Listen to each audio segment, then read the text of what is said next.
Hi, Leo. This is Genevieve with Belladonna and Moonbeams. How are y'all doing? I'm doing really well.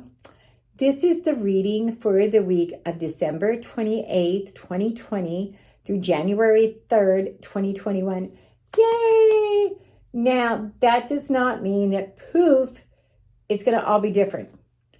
I think that the reason that this year has been so crazy is so that we could move into the age of Aquarius. We could start seeing these changes come about and welcome them. If we hadn't had such a crazy year, we wouldn't have been willing to welcome the good changes. So the first card I get for y'all is the Empress.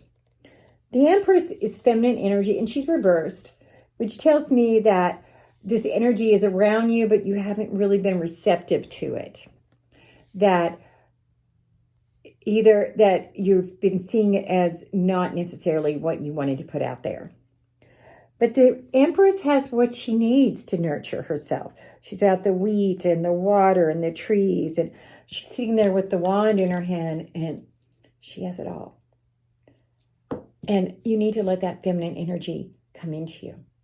You need to accept that. Because we all need feminine and masculine energy. We don't need to be just one or the other or we're out of balance. We need to ground if we're out of balance. Also, you've been feeling like you're fighting. Let's turn this over. And it's not the worst fight you've ever been in, but you've been feeling it. But you're winning. And so the fight's ending. But you have to accept that the fight is ending. See, you got all the swords. Everybody's running away. But you have to accept it. You have to acknowledge that you don't have this fight anymore. But ultimately, in spite of everything, you've been feeling really sad. Turn it over. Maybe you've been even having some depression going on. Because you've been feeling sad. Because you've been feeling like everything's a battle. And not been wanting to accept the good things in that feminine energy. So even though you've got a lot of really good things in place for you, you haven't been feeling that. So I want you to stop. I want you to ground.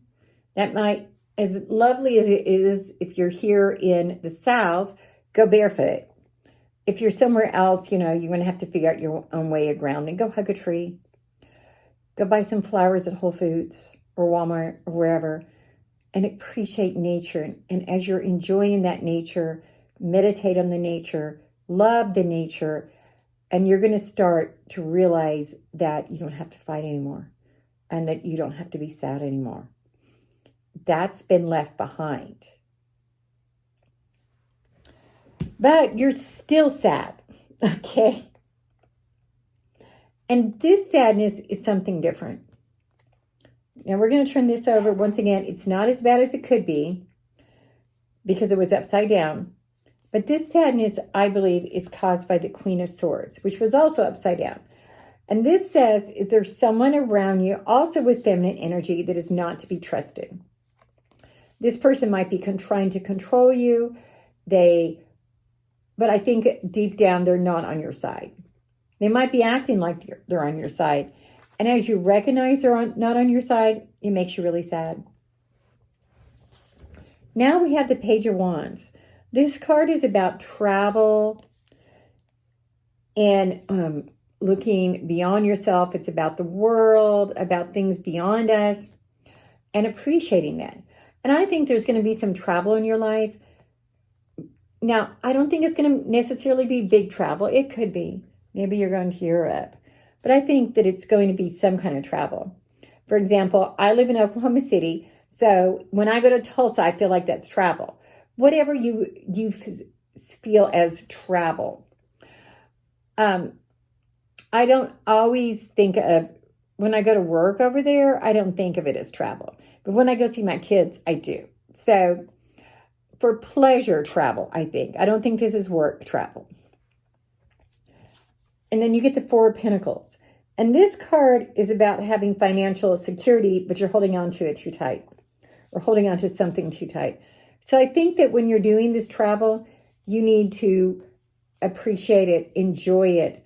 Don't hold on to things so tight that you lose sight of the fun, of the joy, of the goodness that can come from this trip. That might just mean going out to a restaurant you've always wanted to try. There's a really good one in Tulsa. If you need help on that, I've got a few.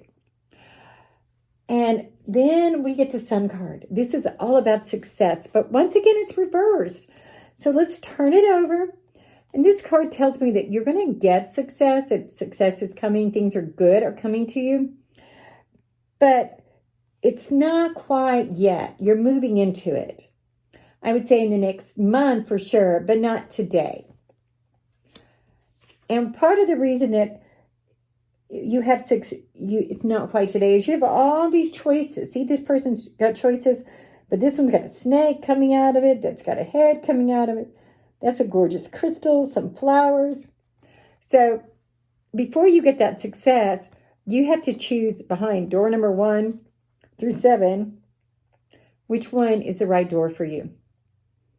And when you make that choice, everything's going to fall into place. Also, you have the ability to control all of this with your brain, with your energy. You have the ability to make that choice, to figure out which is the right one. See, he's got a wand in his hand. He's not holding the reins. One hand is just sitting here, empty. The other one has a wand. He's going, and the reins are being controlled by his mind. So you have the energy, you have the brains, you have the intuition, you have everything you need right inside of you.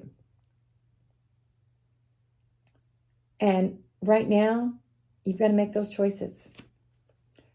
And realize that things that hurt are also the things that make us grow. Namaste, y'all. If you want to do a private reading, send me a text to 405-512-9400.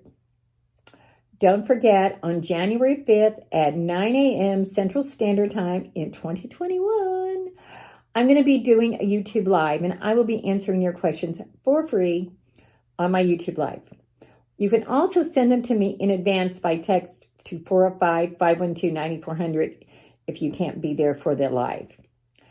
And of course, subscribe to my YouTube channel so you never miss another video again. Bye-bye.